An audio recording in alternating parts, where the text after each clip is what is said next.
my esteemed guests and listeners from around the globe. Good evening, afternoon, or morning, depending upon your geographical location from where you are joining us. Welcome to our online audio event, The Big Switch Renewable Energy Solutions for Climate Goals. This is our second event in series of climate change series of events which we are celebrating in this month. Our next event will be on the 22nd on the Mother Earth Day. I'm thrilled to be your host for today's important conversation, where we will delve into the pressing issues surrounding renewable energy solutions. As we all know, the recent sixth assessment report of IPCC has underscored the urgency of climate action. The report's finding paints a stark picture. We are facing a critical window of opportunity to curb global emissions and steer our planet towards a safer, more sustainable future. As during COP28 also, we witnessed a historic movement. An agreement has been reached that signals the beginning of the end of fossil fuel era. This agreement paves the way for a swift, just and equitable transition grounded in deep emissions cuts and scaled of financial commitments.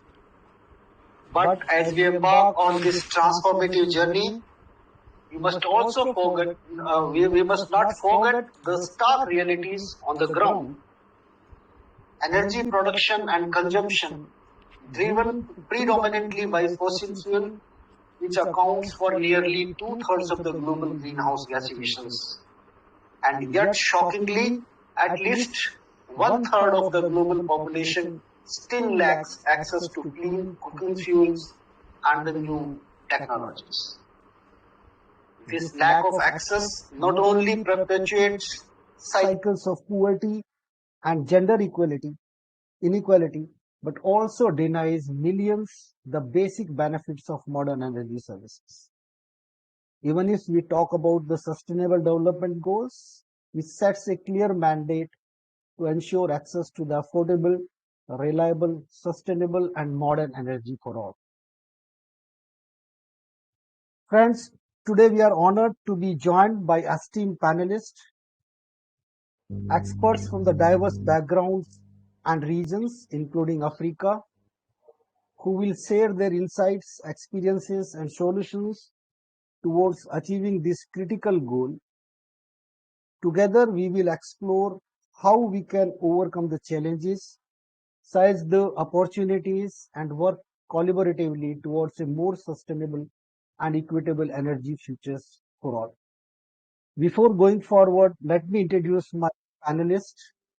My first panelist is Mr. Manoj Kumar Yadav. He is an ESG and climate change consultant with 14 years of demonstrated global experience he is having. Formerly, he worked as a senior advisor to the climate change at German Bilateral Cooperation Agency, GIZ. Manoj is also a doctoral researcher in the business sustainability at IIM Lucknow and holds a Master of Public Policy degree from LSE as a Commonwealth Scholar. Welcome, Mr. Manoj. Thank you. My second panelist is from Nigeria, Mr. Patrick Odegu. He is the Managing Director and CEO of Polyguard Investment Nigeria Limited, a licensed mining, agriculture, and construction company with operation in Hangwa, Torkula in Nigeria. He equally serves as the Secretary of Miners Association of Nigeria and the Chapter Vice President of Commerce and Industry, Mines and Agriculture. Welcome, Mr. Patrick. I think Mr. Patrick has joined back. I don't think so. I think he's dropped by mistake. Yeah, thank you, Biden. On my last, the senior most, rather you can say, a stalwart of the industry, Mr. Neeraj Chawla. He is an industry veteran with over 30 years of experience in India and US, having core competencies in operations and projects. Over the last 15 years, he has been a serial entrepreneur focused on green technologies and climate reality checkpoints. He has been pivotal in establishing recognition of solar in C&I, institutional schools, universities, and residential establishments, and has been involved with the clients from energy management, audit, and deployment of energy saving techniques. Technology adoption like using blockchain or carbon certification and monetizing has been his latest venture along with energy management adoption. Mr. Neeraj currently is holding the positions of co-founder and managing director in both his ventures of Winnerspit Energy Private Limited and Blockvolt Private Limited. Welcome, Mr. Neeraj. Thank you so much, and thanks for making me feel old. Thank you, sir. Thank you. It's our honor to host you here. So let me now start with my first question. My first question goes to Manoj. Manoj, how policies, technological advancement and innovations and public awareness is driving the shift from fossil fuel to renewable now? The reducing greenhouse gas emissions and mitigating climate change impacts. How you see that? Thank you, Kailash. It's a pleasure to be here. So I will talk from the point of view of agriculture and allied sectors because that's the area I bring in terms of expertise. And we all know that the agriculture and allied sector has a fairly large carbon footprint when it comes to greenhouse gas emissions. But at the same time, it also has significant potential in terms of mitigating the effects and also the carbon sink effect that we have. In terms of the question, so I can divide that into a couple of areas. One is the policy part. So from the agricultural point of view, one of the major policies that the government of India has come up with is the India's biofuel policy, which came in 2018, and that policy clearly outlines the role of biofuels, what it can play in terms of India's energy security, um, and the role that the businesses can play in it in terms of bringing in technology and also in terms of the diversification of the India's overall energy mix portfolio rather. So that's the second angle. The third angle is from the public point of view in terms of what role public can play in promoting India's transition to cleaner sources of energy.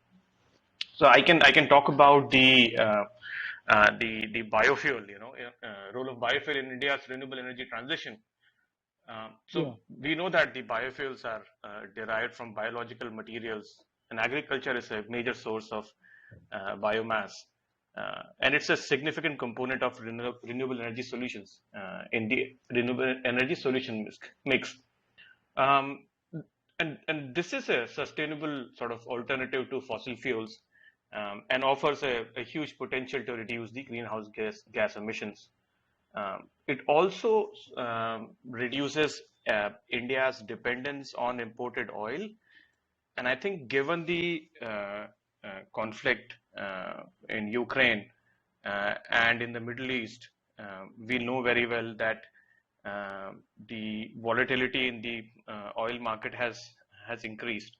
So therefore, there are implications beyond the obvious, which is the environmental impact of fossil fuels, but it also has impact on in India's energy security and domestic prices in terms of inflation. So biofuels, in that regard, have far-reaching impact if done rightly from a policy point of view, and And India's biofuel policy is a major step in that direction. So this policy came in 2018, and there was an amendment a few years later in 2022. The overall single objective is to simply increase the adoption of biofuels, to put it very simply. And there are a few targets in it. To put it very simply, the idea is to increase the blending of ethanol, which is a biofuel, to 20% by next year, and 5% of biodiesel to be mixed in the current diesel portfolio we have by 2030. So these are the targets to achieve that larger objective of promoting adoption of biofuels. And the way the policy goes about in terms of increasing the sort of adoption is multifaceted, but the overall role is clear. I mean, as I said, the major benefit is in terms of energy security. So it's less reliance on the traditional sources of fuel, fossil fuel rather. The crude oil that India imports. Then we have the environmental benefits that accrue from burning, from not burning traditional fossil fuels and leading to lower emissions. And then the third one is the socio-economic impact, because I mean, India is still largely an agrarian economy, and biofuels lay out a very good case for farmers to also enhance and diversify their income beyond fruit crops or horticulture crops. So in that sense, the biofuel policy also supports the farmers and the agriculture sector overall by diversifying the income sources, and also I mean, obviously, it helps in stabilizing the income and resilience. And the secondary benefits include reduction in the internal migration from rural to urban. Apart from that, there are a couple of other points, but I don't know. You please tell me if I can go on. Okay. Yeah. After some time. So very well explained, Manoj. Neeraj, would you like to add anything onto this? So I think Manoj has covered mostly everything in terms of the bio side. And I think while he has done it from the bio side, is obviously the next, the renewable part, which is talking the other part, other renewable energy sources that also get plugged into this environment. And that could be, various areas of the other, like the solar and the wind and so on and so forth. And those are also in a very similar manner taking very good policy changes, adoptions. But I think what is missing, and that needs to go aggressively, is public awareness and adoption to the technology advances on a faster track. And I think that's what we need to look at from the policy and regulators' perspective as to how do we integrate all of this together in a seamless manner to ensure that it can be beneficial and we move towards our target, be it on the bio side or be it as a total energy security environment. And I think that's important also to look at from a holistic perspective. Yeah. Okay. Neeraj, going forward, my next question will be to you. As you are from the entrepreneurial side also, you run your own businesses. And if you see the growth history of India renewable energy sector, it has been an exponential growth in particularly renewable sector.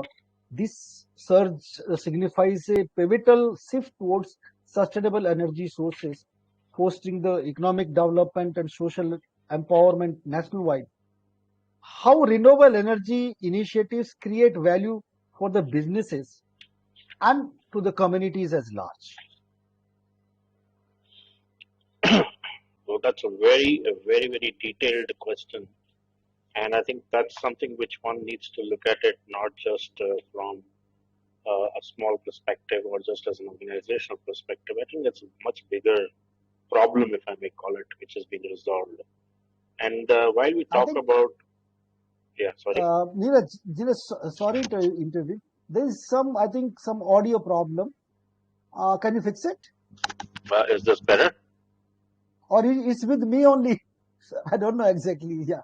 Let me ask Manoj and Kailash, could you hear me well, or is it only somewhere else? No, yeah, now it's okay. Now it's okay. You're Okay. absolutely fine. It's Yeah, clear. yeah, Great, great, great. Thank you so much. So I think, as I was mentioning, that this is not just a smallish problem, and it's kind of looked at to be looked at a much bigger level. But at the micro level, I think you're rightly saying it is the community, it is the business people, it is the individual stakeholder across the board who need to be involved in this. And when it comes to specifically talking about the businesses, and you asked me that I am in the business, I'm in the in the system wherein I have to, where I'm catering to the organizations per se. I think the organizations today are already in a situation where they're realizing, be it mandatorily or voluntarily, that they need to look at, I think, Manoj's favorite topic, ESG.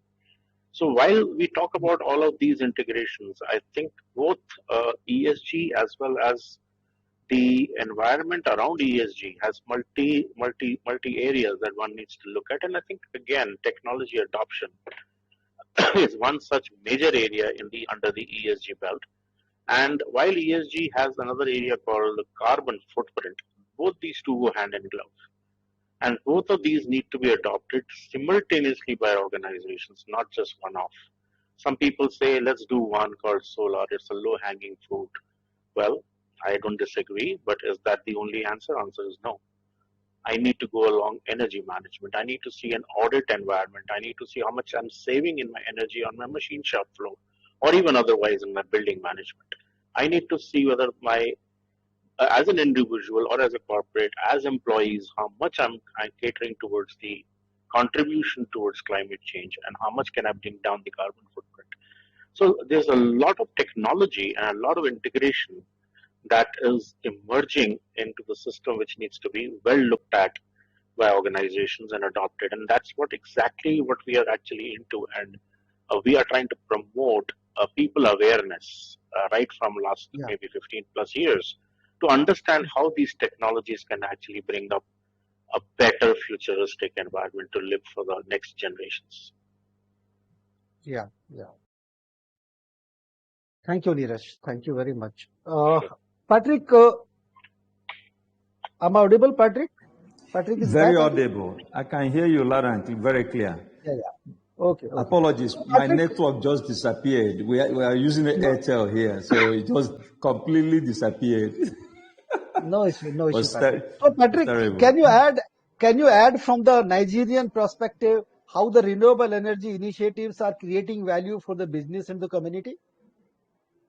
Yes, once again, I want to really appreciate this opportunity for us to engage and also to bring some perspective from Nigeria on how we are viewing and how we are being impacted by the climate change and the renewable energy. That is an emerging trend. And I can say that Nigerians have actually received the renewable energy adoption very well. In most rural area where you don't have they use captive energy, and that's where the renewable energy is actually bearing a lot of dividend. But what I'm seeing, or the impression now, is that we are still consuming renewable energy not in a very altruistic manner, not in a very organic manner. Well, we are consuming it on a tertiary level. What am I mean by this? Products are coming fully produced. So the value chain and the value accretion are not being felt locally. You pick up a dish, you pick up a mast and a solar panel and a battery. Most of these things are not locally sourced. So it introduces a more or less like an arrested value. If you really want to go renewable, then circularity has to come in. You have to ensure that there's sustainability in the value and the source value chain. So these are areas where I think that Africa, Nigeria in this case, is not getting maximal benefit from the emerging trend of using renewable energy to handle climate change. So I think that's where we are now. We are consuming it. Well, we've welcomed the convergence, but if you look at the value chain, it is not something that is well ingrained into the chains, because most of these things should originate from our minds. Nigeria is actually highly mineralized. Silica that you can use to build a solar panel are here. Lead are here. So why would we not have a full complement of the value chain? So that when you're talking about the adoption, you are seeing the adoption making a lot of meaning in people's life, practically. Instead of seeing things that you are spending a lot of value in supporting other economies, that your own economy is not really getting the maximum value that can be extracted from it. So these are discussions that I think we really need to view everything from that prism, so that value will be created and value will be consolidated. Thank you. Thank you, Patrick. Manoj, you want to add anything, or shall I go to the next question? Yeah, just a couple of points. I think it's good to have Patrick on board. Nigeria is quite an important economy from energy security point of view for the rest of the world. And I think it's important to also think about what the transition looks like. I mean, Patrick talked about the role of sort of locally sourcing and having local value chain that leads to renewable energy, not displacement of pollution per se. But I think the point is even more profound, because the transition risk is also quite significant. Nigeria is a country that is significantly dependent upon fossil fuels for its economy and running the country. So I think renewable energy transition is even more critical, where a lot of public goods are incumbent upon government spending, and that comes from fossil fuel related revenues. So that's my point. Thank you. Thank you, Manoj. So, Patrick, my next question is to you, and that is specific to the African countries. The African Renewable Energy Manufacturing Initiative, which is also called REMI, this was launched in the 2023, and the main aim was to bolster the renewable energy manufacturing in Africa by supporting the local manufacturers of solar PVs, batteries, and e-mobility technologies. And the aim was it foster the job creation, income generation. Additionally, the REMI was also aims to address the needs of the vulnerable population and mitigate the climate change impacts. So, Patrick, how does it addresses the needs of the most vulnerable population, as you was talking about, while also mitigating the impact of the climate change? What change you find with this scheme of REMI implemented in the African geolocations? Yeah. Yes, once again, I appreciate this question, because it goes to the roots of what I think Kalash actually nailed it. Nigerian economy is fossil dependent as it stands today. Exactly. 90% of foreign exchange revenue earnings is coming from the fossil fuel. So you can see that Nigeria is a net user of fossil that contributes to the climate, damage that we are all trying to mitigate. So REMI is something that we need to interrogate properly, because if we don't interrogate it properly, we will not get the real value. For you now to talk about REMI and its value chain, for us to play in the value chain of the renewable energy, the battery mix, the solar panel, and every other component that is necessary in taking everybody away from the fossil, then you have to look at mining. Mining must come into the ecosystem. Is REMI supporting mining activity in Nigeria, where the value chain, where the raw material can be sourced locally? The answer is capital no. So it's all still in the incubation stage. in an adolescent stage, we have not really seen the net impact of that equilibrium that you need to see between resource producers and, most importantly, going through the industry and then coming out with a product that addresses this matter, all these issues in the rural economy. If you go to most rural economy, most you can see is somebody having a transistor radio that is maybe solar powered, or having a panel that he used to listen to watch charge his battery, his phone battery, right? You have not seen a real, well-structured adaptation of renewable energy where REMI is concerned. Because if REMI is going to be well and truly adopted, then you must see a robust mining sector. And we are not seeing that. The funding aspect is still belated. There is really nothing happening on that aspect. Because if you really want to go deep, to have a serious adaptation, and also to make it much, much cheaper for you to access renewable energy than fossil fuel. If fossil fuel still offers you a cheaper variant, a cheaper rate of powering your generators, then you are never going to go and deepen yourself in ensuring that renewable energy adaptation goes grassroots. That is still not on the table as we speak. And what we need to do to make that happen, then we must interrogate the fact that we are not supporting the mining sector in Nigeria.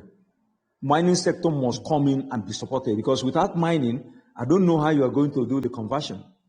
You need a lot of mineral, a lot of mining mineral products to be able to build this product that is going to help to checkmate the impact and effect of fossil fuel in the general economy and the climate change thereof. Thank you. Thank you, Patrick. Very well explained about the REMI. My next question is to Neeraj. Neeraj, as we know, the India has made a significant strides in renewable energy. We were talking about earlier also. However, the challenges like intermittency, grid integration, policy barriers, they hinder the further growth. The solution involves technology advancements, storage innovations, and supportive policies to accelerate the adoption. So, what are the main challenges which is hindering the widespread adoption of renewable energy, and how can these challenges be overcome? Yeah, Manoj. Is that for me or Manoj? Sorry, Neeraj. Yeah, No worries, no worries.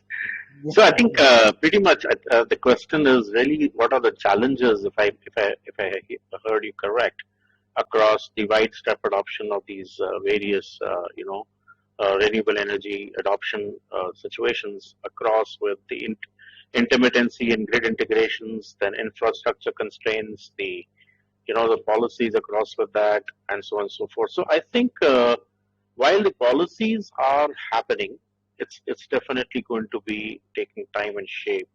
Everything doesn't happen overnight. So I think from a policy perspective, a lot of interesting things are happening. And but what happens is, since there's so much of diversification and so many stakeholders involved, the challenges become that there is inconsistency, or the frameworks get confused, and then barriers come in from being able to deliver these challenges that need to be resolved, and they actually become a real problem from an execution standpoint.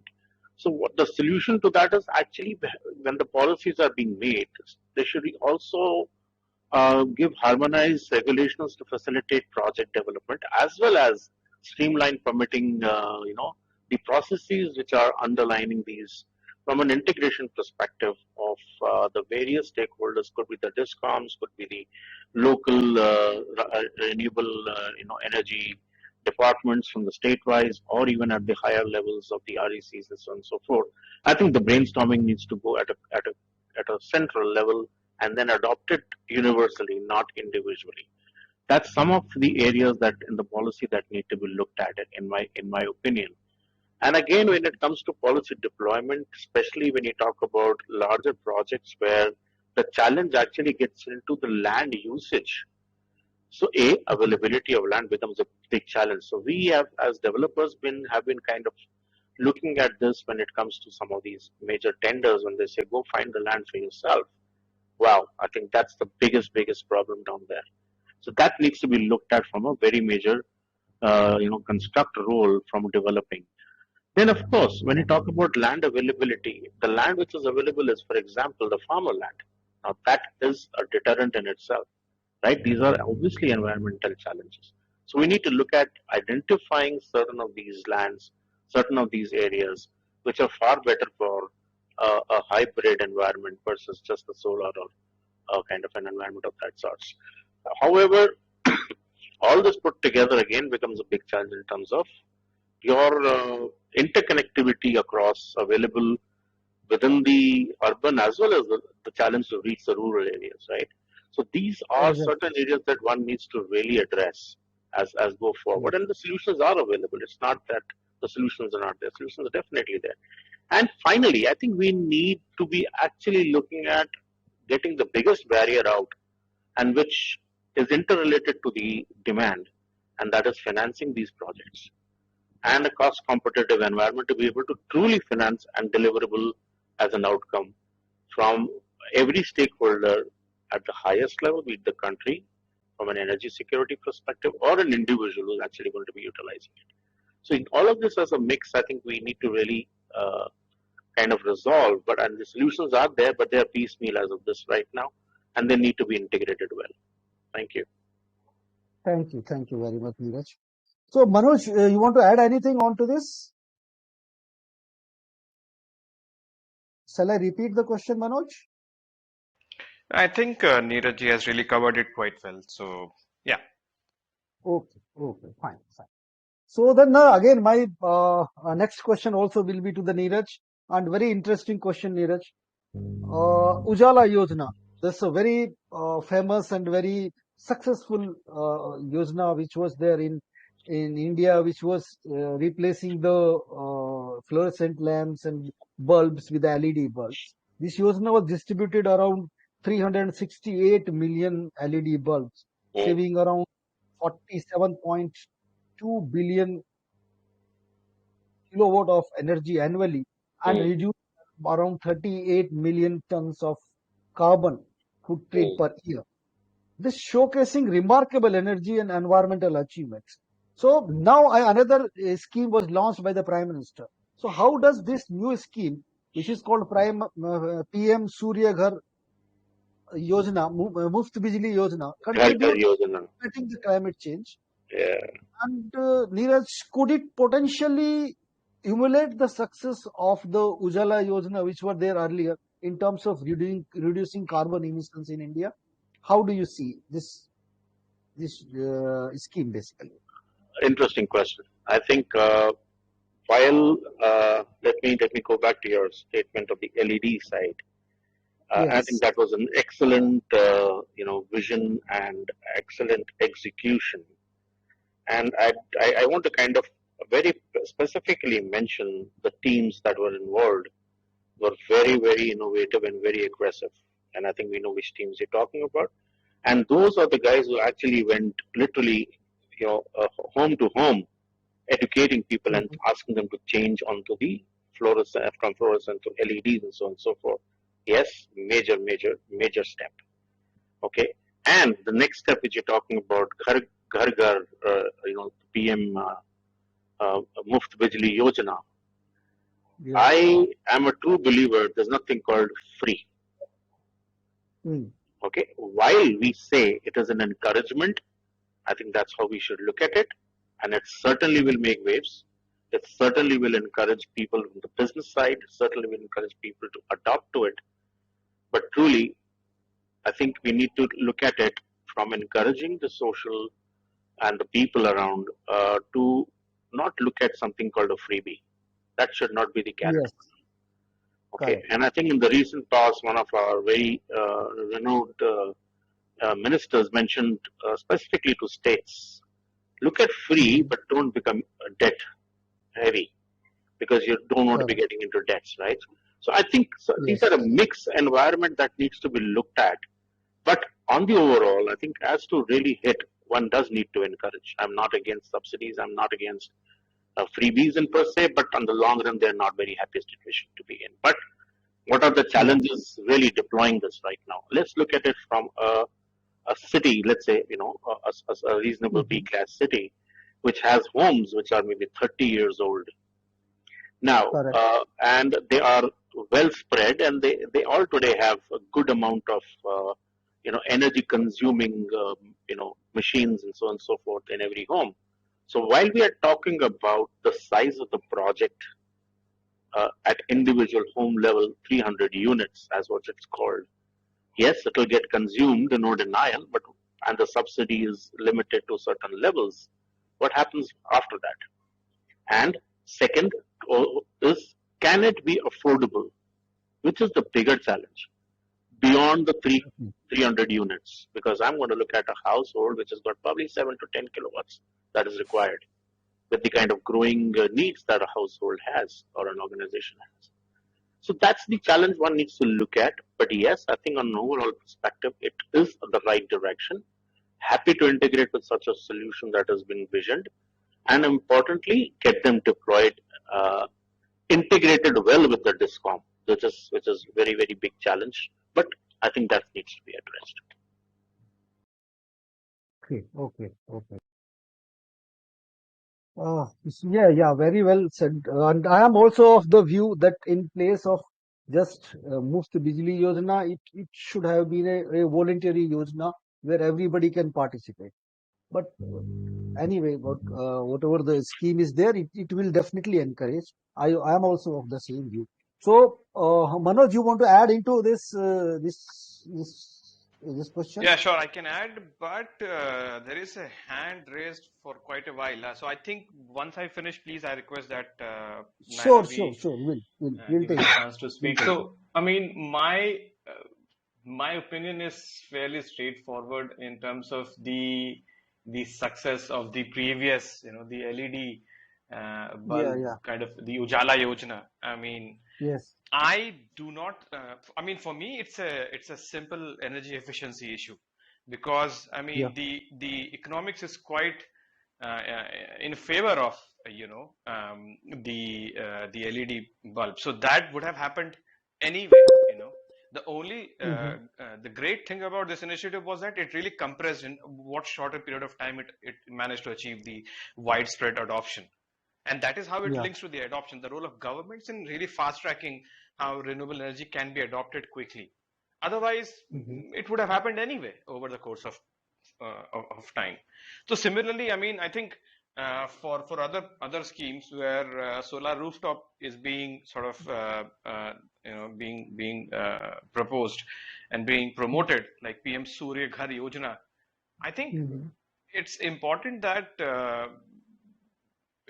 I mean, the push will be there, but the push will not be similar to what we saw in the LED case, which was like a very clear-cut technological advancement that should have happened, would have happened anyway. It just happened much faster, much wider, much deeper in terms of penetration. So therefore, so the lessons cannot be directly applied in this context. So then the role of subsidies come into the play. Is that a good lever to promote solar rooftop? What are the barriers in adoption? So I'm sure economics is not the only factor. I mean, the financial factors are not the only factors. I mean, what is the role of DISCOMs in it? Are they kind of anti-adoption? I mean, is there an angle? And if that is the case, then it's a major problem. Then we can't have this inefficient DISCOMs also tasked with the process of so the distribution companies have to be profitable, but at the same time they are supposed to promote this program in some way, and that is at direct odds with each other. So I think there are institutional mechanisms that need to be ironed out. And the point I'm trying to say is that the direct replication of the PM Ujala Yojana cannot be done in this case because of these factors. So over to you, and please, the floor should be open. Just to add to what Manoj is saying, I think very well articulated again, Manoj. I think the point of LED was stakeholder was very different. Here, the stakeholder and the involvement of DISCOMs and the other stakeholders, which are the entire households, the intermix is too heavy, and you rightly said that discoms are they ready. First is the discoms are they ready to adopt well. Second is the infrastructure ready to adopt to such a major change. As we know that the discoms have got a certain set of standards already laid in, are they ready to take such a massive sea change? So these are a lot of things one need to look at, and yes, you're right, it to take time, but I think it's a good impression to have to kind of success unfold for the Ghar Ghar Yojana, and a good way to promote renewable. Thank you. Correct, correct. Fine, fine, Neeraj. So, Rajdeep, can you take Mr. Neela? Rajdeep, are you there? Yes, but in my window, I was not able to see her, that raising the hand. Oh, I God. don't know, it's not showing to me. I think there's some emojis coming in there. If you I can check. think Naila and she wants to speak, but I'm not sure if I think she wants to speak. So is there a way that she can just start talking, or you have to do it, Dr. Dev? I don't know, I can't see in my window anyone Sheila, raising hand. sorry, Neela, can you lower your hand and raise it again? Again, yeah, probably. She did that, but I think it's Yeah, Yes, that's yes, it. now I can, She now I is can there. see. She wants to talk. Yeah. Please. Yeah. Yeah.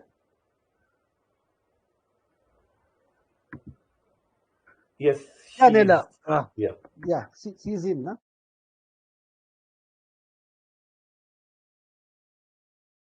Neela, please unmute yourself. She's not there. Yeah, yeah. Sheila, we are not able to hear you. Please unmute.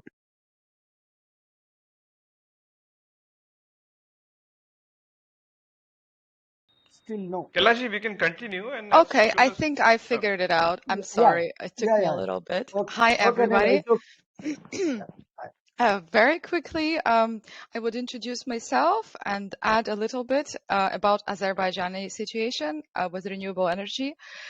I'm working at Sokar, that's a local joint venture company of the state oil company with KBR engineering company. We are doing oil and gas construction projects, mainly for BP and also other projects in the region. I have some BP experience as well. So really coming with background in the oil and gas industry. However, this topic is very close to my heart, and I would like to add to the discussion. It's a very interesting discussion. Great to have perspective of different countries, India, Nigeria, and others. And in Azerbaijan right now, we have a situation where we are very dependent, just like Nigeria, on fossil fuel production and sale. We're not even producing other products from the crude oil, mainly just selling it this way. And for the last couple of years, government has signed a lot of memorandums and agreements to start the development of renewable energy. But at the early stage, a lot of investment. So it's going to be another government program to develop and bring up to speed the renewable energy in the country. Plus, we are a little bit far out, so buying all the wind turbines and these things, transportation to Azerbaijan is going to be a large cost. That's going to add to the price of the green energy in Azerbaijan. So mainly it's hydropower plants, major hydropower plants we have in the country. That's our green energy so far. And there's some wind and solar plants being built, but I think it's very slow.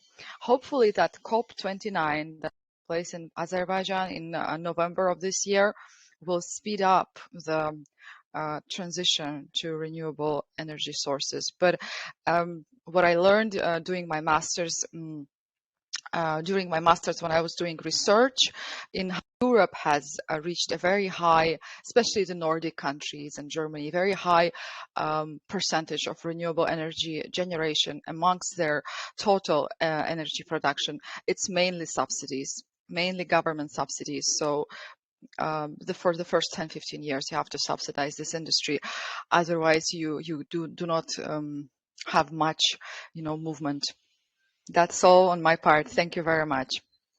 Thank you very much, Admiral.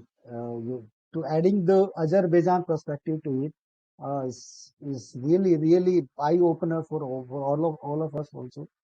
So, going forward, I'll ask, and this will be my last question, because see, without money, without cost benefit analysis, nothing moves. Nela was also talking about in the same terms. So, this is open. This question is open to the floor. Anybody can answer this question to begin with, and other can add into his answer. So, how can stakeholders, particularly the consumers, conduct a comprehensive cost benefit analysis of the renewable energy projects to take an informed decision making and optimize the resource allocation? Anybody can take this question. So I guess I'll kind of leave this question for to be answered for some other colleagues of mine, because this is actually what I do on a daily basis. But if somebody wants to go and pick a pick, that'll be great. Okay. Would have been lovely to Manoj, hear the expert opinion on that. But let me hazard a guess. Cost benefit analysis of adoption has to be looked at from price parity. Where is the economy of the country in question at the particular time? Do we have a lot of people in the middle class? Because you need to have a lot of environmental awareness to bring the climate change factor in your decision making. Now, if at it as a conscientious consumer that is looking at, you are not going to use fossil fuel in your daily activity, you want to be environmental conscious, then your tolerance towards cost will be highly controlled. And somebody on the lower class which are where most Nigerians are, evidently they are over-dimensionally poor. So it simply means that if you're expecting this class of poor people to now start changing their lifestyle towards the renewable energy in terms of looking at cost value analysis, it's going to be quite tough. But if we're looking at it from government to government perspective, yes, there is need for government to look at the value and make sure that there's value that is being obtained. But before you can get that value, you need to have local production. You need to have local funding. That funding aspect is very critical, because there's no point in looking at cost-benefit analysis if you have no money to pay for it. You must have the money to be able to start comparing values. So we are at an inflection point. We need to say to ourselves, for quicker adoption, for more people to come into the ecosystem, then you must look holistically in bringing people into middle class, in making sure that people have the capacity to actually, even the information, even the understanding to know what climate change is all about before they will now start our cost benefit analysis. You have to have the money to start doing that. So from government perspective, yes, a lot of studies have been carried out. But studies is not what is needed now. This is time for practicality. How do we make funds available for raw material producers to start producing at scale? That will make product that is now going to be used in manufacturing all the components that is going to drive the renewable energy charge to come at a price point that is going to be cheap when you have the final product at the stores. If you don't do this holistically, I think there's going to be a big gap that still won't be solved, especially if you look at it from person-to-person perspective. Thank you. Yeah. Thank you very much, Patrick. So Manoj, if from a layman perspective, if I understand, say I'm just giving one example. If I want to convince some person to go ahead with the renewable option, so how we can make him convinced that it will be adding more value to your kitty, particularly in terms of. I think it depends on who we are asking this question. Similar to your previous question, how can stakeholders conduct a comprehensive cost benefit analysis for renewable energy projects? The question is, who are these stakeholders? If we talk about, Yeah. I mean, we have two actually classic examples from Nigeria and Azerbaijan. Both countries are heavily dependent upon fossil fuel Yes. for their revenues, you know. And if you Yes. look at the trend, I mean, Nigeria was a major success story when the oil production was at its peak, and the environmental damages were yet to, you know, surface or at least get reported. And it was a major success story in terms of, but the benefits that accrued did not translate to the major population, which still remains at a dismal per capita GDP rate. The same goes for Azerbaijani case. I mean, in the energy mix, if you look carefully, in the last 10 years, the proportion of gas has gone up compared to oil. And Yeah. so what I'm trying to say is that there are clear winners and losers in these kind of changes over the decades, and who is asked this question matters a lot, you know. So who is supposed to take care of the benefits in the benefit part of the cost benefit analysis is something that we need to be very careful about. And I think that's where the government comes in. It's the most diversified entity in any country, and Yes. therefore it has the right and duty to factor in those benefits. How are they doing it? I think that's a bigger question. The same goes for people. You know, if you ask somebody like, will you adopt renewable energy sources, let's say solar rooftop, I think the answer is similar. I mean, does it make sense to them? So I think the economics comes first, especially in Correct. those scenarios where every dollar counts a lot more than it will otherwise. Thank you. I think great, Manoj and Patrick both have given a very good perspective, and I think I would like to kind of put my two bit in here. Since Patrick brought in a point of where is the money, who's putting in the money, and Manoj also brought in who are the stakeholders. I think there is a mix of the two that needs to be looked at, and that actually gets into defining the project objectives very clearly. And the project objectives are economical, social, benefit, environmental, renewable, plus the fund, right? Where is the fund? Who's going to put the money? Is it the stakeholder, or is it the fund which is coming from someone else? That's where the policies come in. That's where the financial modeling comes in. And then basis that, actually you get into the entire cost benefit analysis for the specific. Now, for example, today, if I say who's going to fund a project, we know there are 2 or 3 major ways of funding a project in an organization. If I look at it from our perspective of commercial and industrial aspect, what we call as standard power purchase agreements, which is an OPEX model, where the fund is given by a third-party financer, could be NBFCs, could be government agencies, or could be private investors, and that's what needs to get identified, and that's available. We as developers know where that money is, and we can bring that money in from various aspects, and that is where the OPEX comes to play. And of course, there you start doing a lot of these analysis, where we talk about project cash flows, the NPVs, that is, the present value of the product and the project, and sensitivity analysis, and then the ROIs. Typically, they're called the IRRs in our world, and then compare it with alternatives of various renewable projects and otherwise non-renewable projects, and see where the decision goes towards. It's not just, I want to go solar or not. It's like, I may have the fund, I may not have the fund. But what is the mix that I need to bring in? Is the environmental objective being met with? And then thereof, the entire estimates. I think that's where I look at it from that perspective. But funds are available, scoping is available, projects are available. But I think we just need to kind of make sure that this is well defined from the educative perspective of the client. Okay. Got your point. Right. So, hello. Rajdeep, anything you want to add from your end?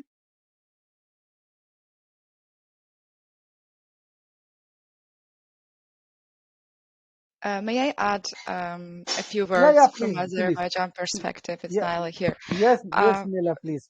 Thank you. The way the oil and gas projects are done, I think all over the world, that several big companies invest and create a joint venture, and you have the host government country. and then gradually the host government country takes basically takes over the project and has more and more benefit over the years, the capex and the recovery. And I think that the principle would work if we are to invest in major large-scale renewable energy generation in Azerbaijan, because I don't think that the public and the stakeholders, i.e. private businesses, are ready, like small farmers or even small households are ready to start installing the renewable energy production on their lands, just because it's very difficult to buy those from Azerbaijan. So probably what we will see over the next 10, 20 years is we will use some of the oil money to finance large scale wind and solar and green hydrogen. That's the plan, I believe. And in order to involve the small stakeholders, the small farmers, you'd have to give them a subsidy. Even as all over the world, you subsidize the small and medium business in the farm business to kind of grow it, to help them stand on their feet. The same would be applicable to the renewable energy sources if you want the small producers to install the solar panels and wind turbines, for example. And even the biomass discussion that was the panel today started with would be very much applicable to Azerbaijan. We also have a lot of agricultural land, and that would help to bring farmers back onto their feet, since during COVID this was part of the business that really struggled financially. And now I would say 70 or 80% of farmers are in a very poor financial condition because of the COVID, and they're not just now coming back to their feet. So biofuels, if this was implemented in our country, would really help them as well. Thank you. Yeah. Thank you, Neil. Thank you very much. So, Rajdeep, we are concluding this session. Do you want to add anything, or shall we go ahead? Yeah, thank you everyone for supporting our cause. The one announcement on my part before we go to the parting remark from each panelist. We'd like to thank Climate Reality Projects for supporting us with this initiative. With their support and with their community, we are hosting these events. We just about to conclude the second sessions. Two more will follow, one on 22nd, which is going to be grand because we are going to get the opportunity to celebrate Earth Day. So our next session coincide with this, and for that, we already partnered with the Global Earth Day event organizers, the earthday.org. So we are partnered with them in celebrating that, and this is going to be an audiothon. I don't know how long it will go. But we are discussing with them, but definitely it's going to be beyond 1 hour that we normally plan for.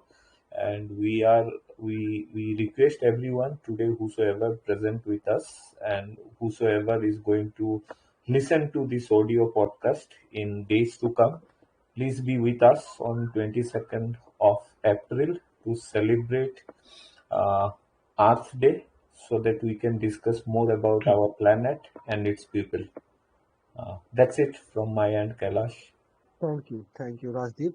So with this, we'll be taking a parting notes from all of you, and I'll start this with Patrick.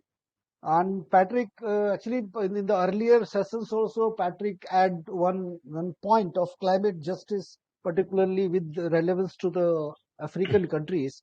So, just to add to the climate justice and to the parting notes,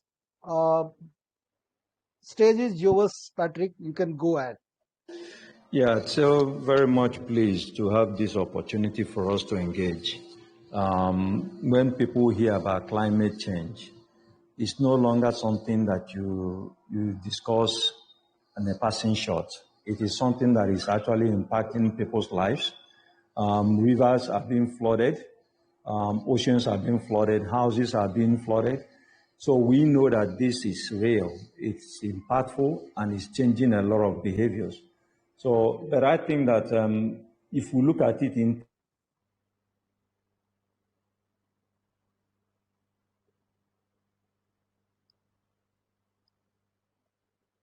we know that African continent that is highly, highly impacted from the effect of climate change. So if we have to look at the mitigants, then obviously the people that pollute the most must also bring some parity in terms of funding to be able to mitigate the effect. Because in one hand, you probably ask people, don't use your coal, leave it in ground. But if a miner that has a coal license is asked not to use his coal, what is he going to be feeding on? So you can see that it's not just talking about it. We have to be able to fund that sets of behaviors that we want to see, that will eventually be beneficiary to the whole world. If we look at what is happening in Sahara Desert, if Africans put effort to make Sahara Desert not to be a desert, the impact will happen somewhere else negatively. So one doesn't eliminate the other. I think it's an ecosystem that all of us are involved in. But fundamentally, we need to also put our money where our mouth is. If we want a new change, if we want a new behavior, then it has to be funded. And if it's funded, let's fund it forward. I love when my sister spoke about Azerbaijan. It's the same thing in Nigeria. We have farmers that are highly displaced. Some are displaced because of ecological issue. Some are displaced because of violence. So all these things are linked together. If we want to solve the problem, then we must look at everything in its entirety. We must not push anybody out of the ecosystem because any farmer or anybody that is outside it will also have a negative impact that is going to impact those that are inside it. So it's an ecosystem that everybody must come in and play its role. Thank you. Thank you, Patrick. Neeraj, you can go ahead and give the parting notes. Oh, yeah, thank you so much again. I think thanks once again for having me on this panel. But just to kind of state that this entire process which you're kind of doing is actually very nice in terms of the awareness which is what is needed even today. While we keep saying renewable energy, climate change reality is there for real.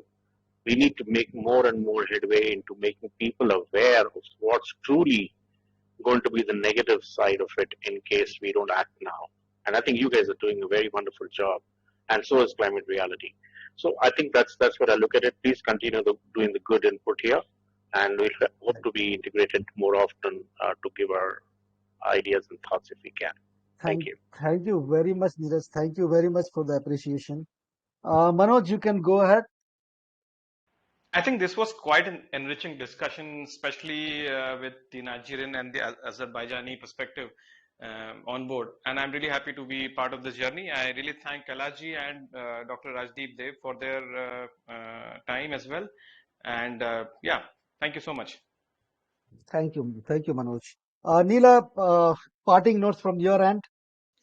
Thank you for this very interesting conference, and it's very needed in our days. And we hope to have more information sharing, more knowledge sharing across countries, and more actions in our countries towards solution of the problems.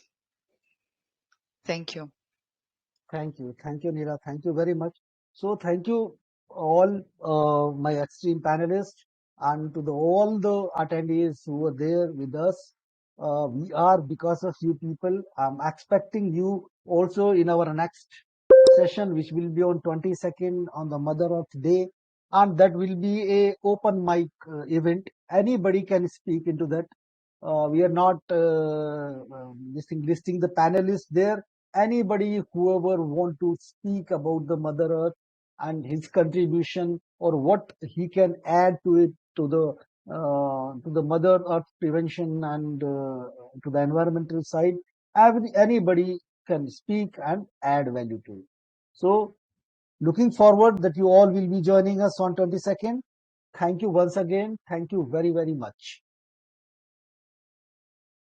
Thank you. Thank you so very much. Bye-bye. Thank Take you. care all. And Be safe. have a nice evening. Thank you, everyone.